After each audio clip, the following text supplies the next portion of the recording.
Opisina Arangkada. Kasama mo tuwing umaga araw-araw. May mga maiinit na balitang pupukaw at gigising sa iyong mapupungay na mga mata. Busina Arangkada, tuwing umaga. Pagtalakay sa mga isyung magbabago sa iyong pagkaunawa. Rexina Arangkada, tuwing umaga. Mga usaping may kaugnayan sa ating kinabukasan. Busina Arangkada, tuwing umaga. Kasama si Coach Randy upang gabayan tayo upang unawain ang bawat paksa sa araw-araw. Busina Arangkada, tuwing umaga. Araw-araw, ganap na ang ika-9 ng umaga. Dito lang yan sa paborito mong channel, ang The Flyers TV. Subscribe na!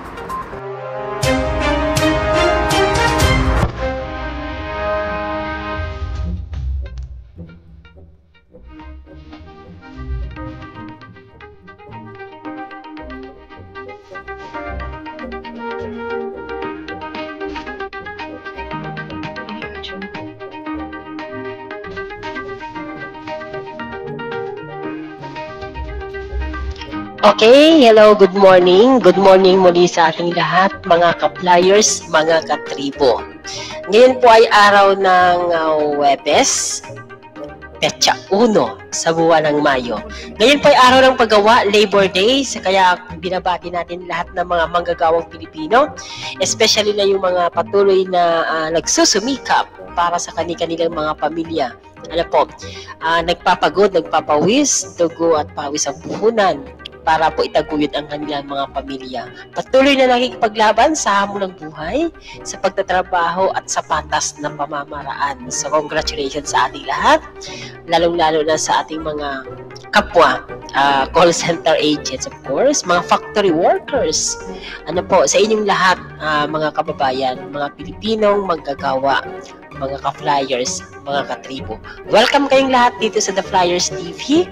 Kung hindi ka pa nakasubscribe, sana pa isubscribe yung ating channel at suportahan po ang ating mga live broadcast at ang ating iba pang mga video sa loob ng ating channel. Muli, ito pong inyong lingkod, Coach Randy. Samahan niyo po ako sa isa namang mainitang talakayan ngayong umaga. 30 minutes lamang po ito at inaasahan kong marami tayong makukuha ang magandang informasyon. Ayan, thank you so much sa inyong lahat. At bago tayo magpatuloy, dumako tayo sa unang bahagi ng ating palatuntunan. Ito po ang trending news stories ngayon.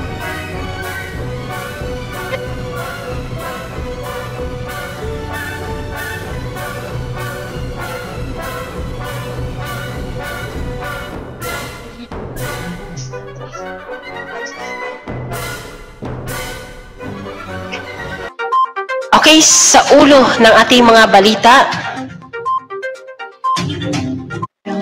eleksyon sa Mayo 12, 2025, inaasahang may pinakamalaking voters turnouts. Vice President Sara Duterte nakatanggap ng summons mula sa NBI. Halos 19 milyong junior at senior high school graduates hindi raw marunong magbasa ayon sa PSA.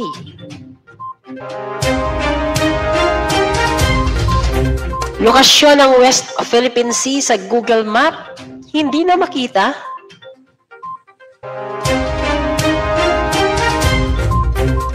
At araw ng manggagawa o Labor Day, sinasalubong ng iba't ibang protesta. Yan po ang kapulungan ng mga ulo ng mga balita sa araw na ito. At dumako naman tayo sa mga detalye ng ating mga nagbabagang trending news stories ngayon.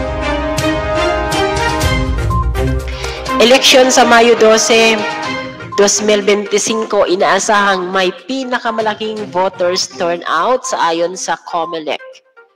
Humigit kumulang 70 milyong botante ang inaasahang pipila sa mga presinto kung saan gaganapin ang botohan. Ayon sa Commission on Election, aabot sa 18,280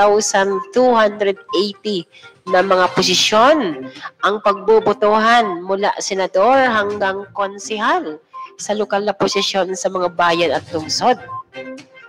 Idinagdag pa ng komisyon na dapat umano'y alam ng mga Pilipino ang mga posisyong ito at ang mga duties and responsibilities ng mga ihahalal sa mga posisyong ito. Kasunod na balita, Vice President Sara Duterte nakatanggap ng summons mula sa NBI. Sinabi ni Vice President Sara Duterte na nakatanggap umano siya ng summons mula sa Office of Prosecutor. Ito umano ay tungkol sa reklamong isinampa ng NBI sa Vice Presidente dahil sa pagbabanta nito sa buhay ni na President Bongbong Marcos, First Lady Liza Araneta Marcos at Speaker Martin Romualdez. Ang pagbabanta ay isa sa katuparan umano kung sakaling magtatagumpay ang isang pagtatangka rin sa buhay ng Vice Presidente. Yan. Kasunod na balita. Ito. Halos 19 million or 19 na milyong junior at senior high school graduates ng taong 2024 or school year ng 2024 hindi daw marunong magbasa ayon sa PSA. Ayon sa PSA, halos 18.96 milyong mga junior at senior high school graduates ang hindi marunong magbasa at umunawa ng simpleng kwento nitong nagdaang school year. Ang mga datos ay ipiniresenta sa Civic Education Panel's hearing kahapon sa komite na pinamumunuan ni Senator Sherwin Gatchalian ng Philippine Statistics Authority. Sabi ng PSA, ang mga mag-aaral na marunong ay isang mag-aaral na marunong magbasa, marunong magsulat, marunong mag-compute, at mayroong magandang komprehensyon o marunong umunawa sa ginagawa o binabasa. Hinihimay na ng committee ang mga posibleng solusyon dito. Balitang West Philippine Sea naman tayo. Lokasyon ng West Philippine Sea. Wow! Ito ang nakapagtataka. Nawawala na sa Google Map, hindi na makita. Hindi na makita sa Google Map ang West Philippine Sea. Ito ay matapos mapansin ng mga netizen na noong nakaraang linggo, mas madaling makita ang West Philippine Sea sa Google Maps dahil ito ay nakapin at mas pinalaki ang label. Subalit ngayon, mapapansing hindi na ito makita at hindi na rin ito nakapin. Inaalam pa ang panig ng Google kung ano nga ba talaga ang tunay na nangyayari. Yan. May sumasagot tayo sa ating mapa. Tuloy-tuloy tayo sa huling balita na meron tayo ngayon. Araw nga po ngayon ng paggawa o Labor Day, pero sinasalubong naman ito ng iba't ibang uri ng protesta. Hinihikayat ngayon ng mga manggagawang Pilipino ang 200 pisong wage hike or increase. Ayon sa kanila, talagang napakaliit or kulang at hindi sasapat ang kasalukuyang minimum wage o pasahod sa buong bansa, lalong-lalo na para sa mga manggagawang nasa production sectors. Iginiit naman ng pamahalaan na pag-aaralang mabuti nila ang sitwasyon ng mga manggagawa kung paano mapapagaan ang pagbuhay ng mga ito. Maliban sa pagtugon sa pagsasaayos ng pasahod, gaya ng mga ayuda, mababang bigas, iba pang bilihin at dagdag benepisyo. Yan. So yan po ang ulo at mga detalye ng ating mga balita sa araw na ito. Ngayon po ay 1 ng Mayo, Labor Day, holiday, at sa lahat na may mga trabaho, double pay tayo dyan. Ayan, palagpakan naman natin.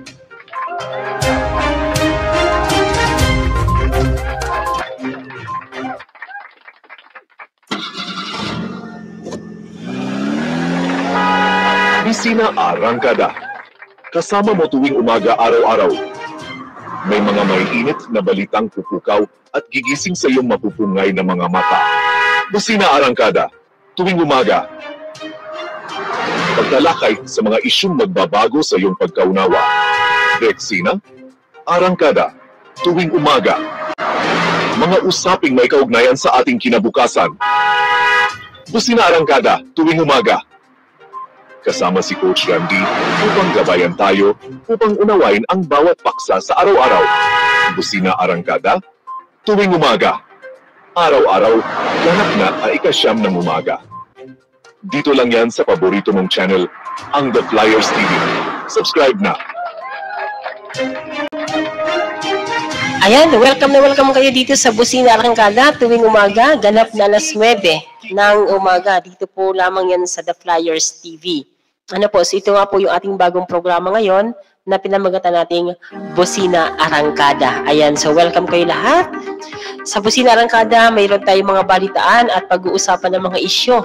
So narito na nga po tayo sa pangalawang bahagi ng ating programa kung saan babalikan muna natin yung ating mga napag-usapan kahapon at itutuloy ngayon ang nahintong pag-uusap natin kahapon. So muli, binabati ko kayong lahat. Welcome again. Kung hindi pa kayo nakasubscribe sa ating channel, i-click nyo na dyan ang subscribe button sa ibaba nitong ating channel or video at i-share sa ating mga kakilala. Ano po? So muli ito po yung lingkod Coach Randy, ang inyong pong host dito lamang po sa Busina Arangkada. What is your stand? Let's make it clear. So dito lamang po yan sa The Flyers TV. Katribo mo. Okay? So again, good morning sa ating lahat. Happy holiday. May 1, Labor Day ngayon.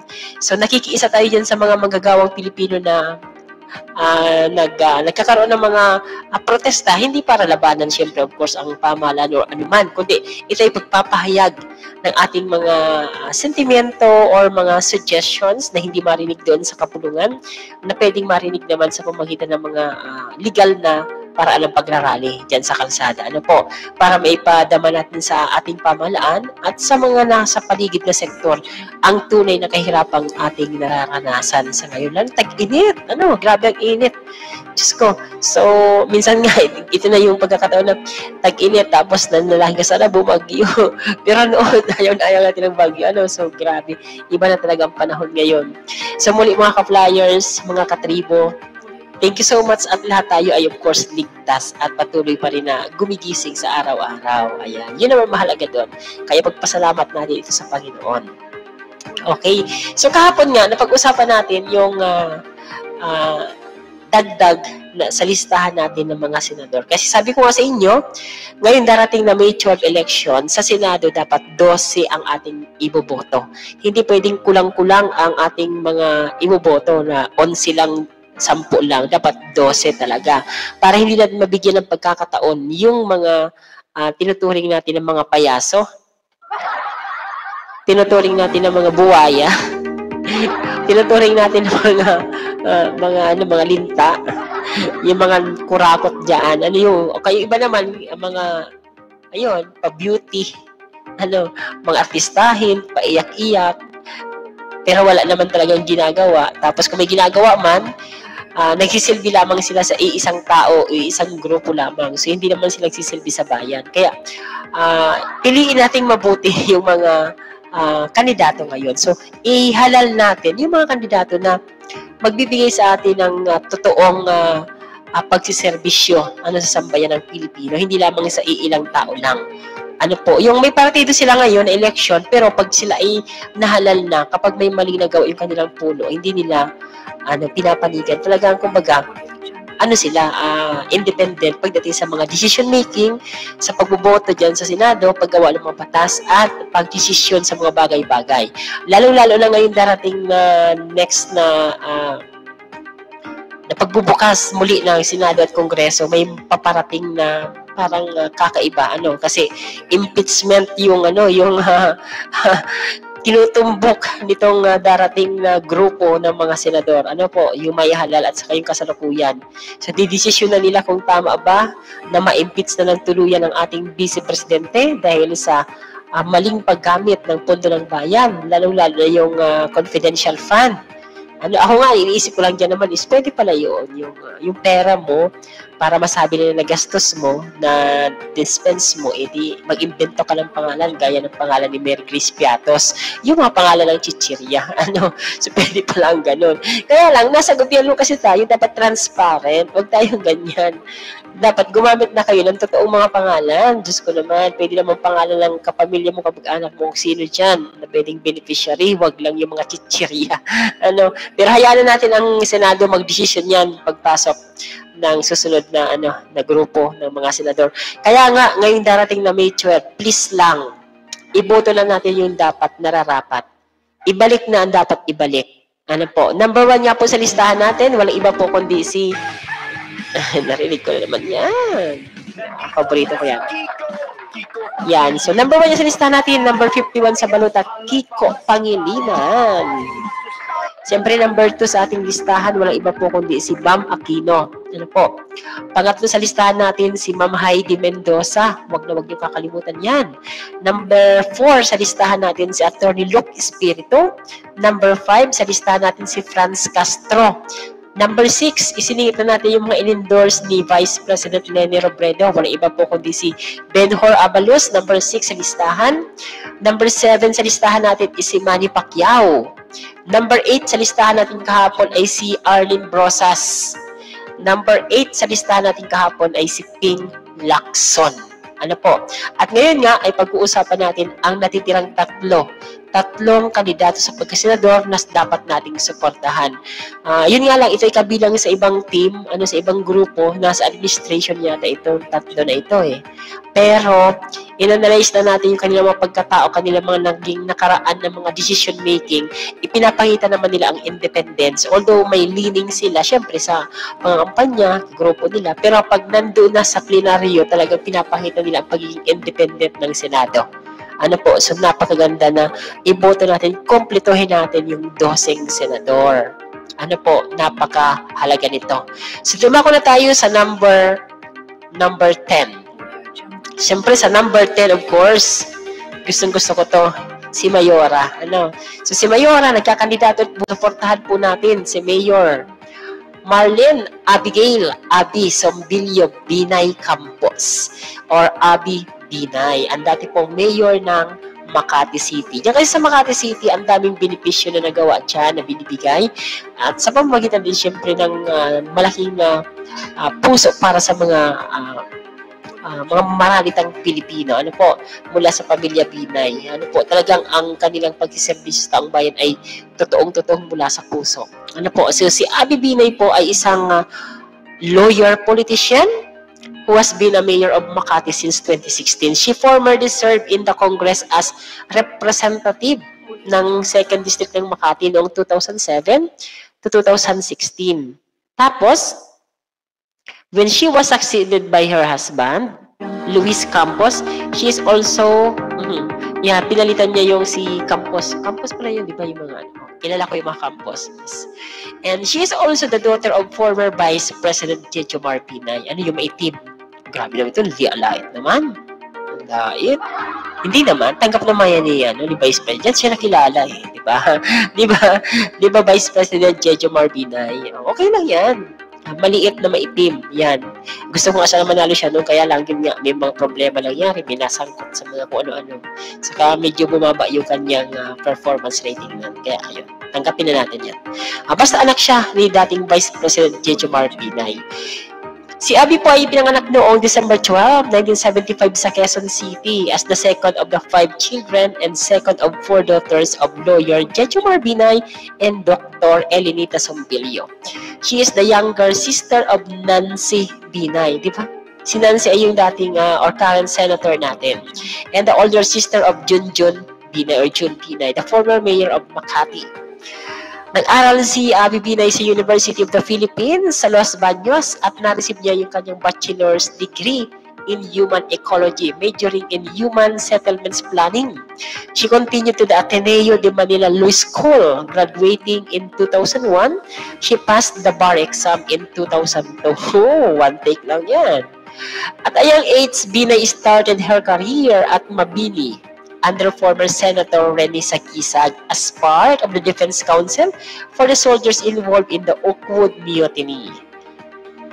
Noong 2007-2016, sa House of Representatives si Abi Binay, na-elect po siya na congresswoman sa 2nd District ng Makati. Succeeding Boots Aquino and passed several bills under her watch.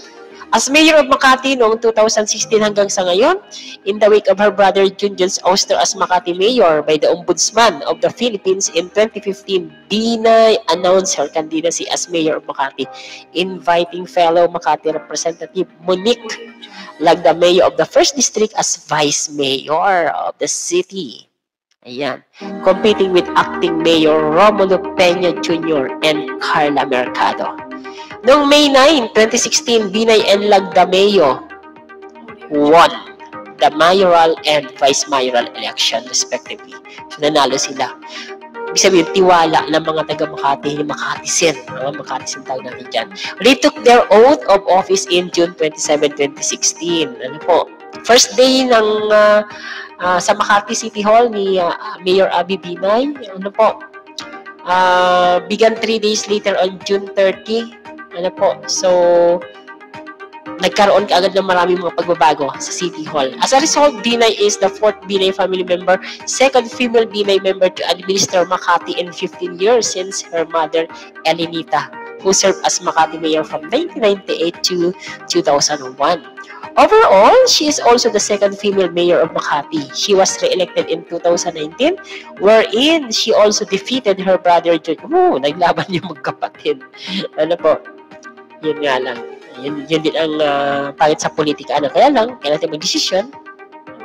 In 2023, United Nations Secretary General Antonio Guterres appointed Binay to his advisory group on local and regional governments co-chaired by Pilar Cancela Rodriguez and Fatima Tu Abdel Malik. Ngayong 2025, nagkumakandidato po si Abby Binay bilang senador. Ano po? So, member po siya ng Nationalist People's Coalition. On September 26, 2024, Binay was named as a senatorial candidate para po sa alyansa para sa bagong Pilipinas ni President Bongbong Marcos. Ano po, para ngayong election. She later formalized her Senate bid on October 4, 2024. Doon naman sa Makati Taguig territorial disputes, huwag natin paghimasukan to dahil Korte Suprema na ang may decision dyan. Basta, ang daming ginagawa ni Mayor Binay sa Makati. At kung ano man ang magawa niya sa Makati na napakagandang lusod, magagawa niya ito sa buong bayang Pilipinas. So, supportan natin si Abby Binay para sa Senado. Yan po ang ating number 10 sa ating listahan. Dumako tayo sa number 11 dahil kakapusin lang tayo sa oras kapag magdagdagan pa natin yung kasi ang dami talaga nito na mga nagawa na ni Abby Binay, wag natin isa-isahin. Dito na tayo sa ating number 11. Of course, kilala nyo to kasi dating senador na din, naging Senate President siya, nasa TV5, nasa paborito yung show ng Itbulaga. Ayan. So, walang iba po kundi ibalik natin sa Senado si Vicente Castelo Soto III. Ano po, si Tito Sen or Tito Soto. So, ayan. So, wala tayong dapat pag-usapan pa pagdating kay Senator Tito Soto sapagkat pinakita naman niya ang kanyang kagalingan nung siya po ang namuno sa Senado. Ano po? So, magaling siya magtimbang ng lahat-lahat dyan sa Senado. Ang dami niya rin nagawa ng mga batas at ang daming magagandang nangyari nung siya ang namuno sa Senado. So, walang yung mga parang nag-aagawan sa pwesto, walang away-away, kumbaga talagang inirerespeto ng karamihan. Ano po? So, before that, he had 2 stints as a Senate Majority Leader and Senate Minority Leader. He served a total of 4 terms in the Senate, 1992 to 2004 and 2010 to 2022. Tying the record for the longest-serving senator with Lorenzo Tañada and Franklin Drilon. In between his stints in the Senate, he led the Dangerous Drugs Board for a year. He became the Vice Mayor of Quezon City from 1988 to 1992 and unsuccessfully ran for Vice President dito nakaraan nga. Noong 2022 election, natalo siya ni BP Sara. Ano po?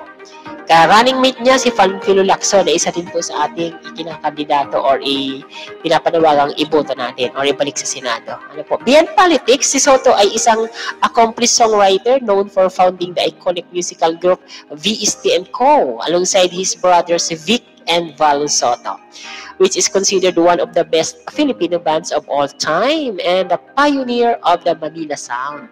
In television, he is known as co-host ng Itbulaga and has appeared in numerous television shows and films as an actor. He is colloquially dubbed as Tito Sen by the audience. So yan po yung ating pang-11 sa listahan. Tito Sen, hanapin yun ang pangalan ni Senator Tito Soto dyan sa mga balot at bilogan na ang bilog. Hindi pala i-shade ang bilog sa tapat ng pangalan niya. Ano po, ang dami niya nang nagawa para sa atin, mas marami pa siyang magawa. Bakit na kailangan ibalik yung mga datihan ni katulad ni Tito Sen? Kasi nga, medyo kailangan makontrol natin yung Senado na pinapamugaran na ng mga payaso. Meron sa tayong gustong ilagay. Kaya lang, ang tinitingnan natin ngayon, sino yung may malaki ng chance na manalo. Yun ang natin natin iboboto. Kaya natin ilagay si Tito Sen dito sa number 11. Dumako tayo sa number 12. Number 12 po sa listahan natin, walang iba po kundi ang taga Cavite na dating MMDA chairman. Dating gobernador din. So, nariyan po ang inyong tol. Tol. Oy, tol. Baka naman. Okay, so number 12 sa ating listahan, of course, ang current Senator Francis ng Tolentino. Si Francis Tolentino po, he is known for the Senate Bill 2492 or the Philippine Maritime Zones Act concerning the South China Sea dispute. Kaya nagustuhan ko siya dahil dito. Pinaglalaban niya talaga ang South China Sea. Kailangan natin si Francis Tolentino para ipagtanggol ang Pilipinas, especially na ang West Philippine Sea dyan sa dispute natin sa South China Sea. This law was objected by China, deeming it illegal in terms of international jurisdiction and against China's sovereignty in the South China Sea. Sa lagay ba, kayo lang may 9 dash line? Ang Pilipinas, meron din naman tayong 200 nautical miles. Amin talaga yan. Tolentino had his primary education in Lourdes School of Mandaluyong. He obtained his Bachelor of Arts in Philosophy and Bachelor of Laws degree from Ateneo de Manila University and his Bachelor of Laws from Ateneo de Manila University Law School. He is a member of the Aquila Lehis, a fraternity exclusively based at the Ateneo de Manila School of Law. Tolentino obtained 3 Master of Laws degrees. Wow! One is from the University of Michigan Law School in Ann Arbor, USA, where he concentrated on constitutional law, and another from the University of London in England, specializing in public international law, where he graduated second honors with merit, with Her Royal Highness Princess Anne giving him the award. He obtained his 3rd Master of Laws degree from the Ivy League Columbia Law School sa New York City, where he displayed superior academic achievement. He passed the New York State Bar Exam. Philippine Bar Exam, pasado pa siya sa New York State Bar Exam. Grabe ka, Tolentino. As well as the Philippine Bar Exam in 1984, where he obtained a general average of 86.25%. He graduated Master on National Security Administration at the National Defense College of the Philippines, where he ranked 6th out of 55 graduates. Naging mayor siya ng Tagaytay City. Alam ko yan. And then, of course, naging chairman siya ng Metro Manila Development Authority. On July 27, 2010, Tolentino was appointed the 9th chairman of the Metropolitan Manila Development Authority. He is the first and only non-resident of Metro Manila to be appointed to the post. In August 2013, Tolentino as MMDA chairman launched the first Metro Manila Integrated Bus Terminal known as the Southwest Integrated Provincial Transport Terminal on September 19. 2013, Tolentino signed the Metro Manila Outdoor Media Magna Carta along with various advertising groups setting the terms for regulating outdoor advertisement in Metro Manila. Among the terms in the 15-page agreement were a 2016 square meter limitation on all outdoor sites and other pa. So marami pa siyang nagawa bilang chairman ng MMDA. Noong 2020 July, the Court of Appeals Justice Pabilo A. Perez, 12th Division, denied the defamation complaint filed by Tolentino against Ted Filon. Marami din mga kaso ganyan. At least, pinapakita dito na marami siyang ginagawa para sa ating lahat, para sa taong bayan. Marami siyang ginagawang mga akbangin para makatulong sa majority, sa mga mayorya, sa mga maliliit na mga Pilipino na nakakaranas of course ng mga, sabihin na natin, na mga pang-aapi sa kapaligiran. Ano po? So handang-handa ang ating number 12 na senator na wala iba po kundi si Francis Tolentino na muling sumabak dyan sa Senado at harapin ang mga hamon dyan sa Senado, lalong-lalo na itong parating na mga paghihiring dyan sa impeachment complaint at iba pang mga suliraning hinaharap ng ating bansa. So thank you so much. Sobra-sobra tayo sa oras. Nag-overtime na tayo. Again, bukas abangan nyo ang ating paglalive ulit, ang pag-i-air dito sa ating palatuntunan. Ganap na alas 9 ng umaga. Dito pa rin sa The Flyers TV, katribo mo. Ito po yung lingkod, Coach Randy. Thank you so much. Mabuhay tayong lahat. At sana po ay nakapili na tayo ng 12 senador na dapat nating iboto. Okay? So again, number 1 Kiko, number 2 Bam Aquino, number 3 Heidi Mendoza, number 4 po wala iba kundi si Luke Espiritu, number 5 si Franz Castro, number 6 po si Benhor Abalus, number 7 po si Manny Pacquiao, number 8 si Arlene Brosas, number 9 si Panfilo Lacson, number 10 po si Abigail Binay, number 11 si Tito Soto, at number 12 Francisco Tolentino. Maraming salamat sa inyong mga ka-flyers at sana ay nakasubscribe ka na. Maraming salamat again sa inyong lahat at patuloy tayong pagpalain ng buong may kapal.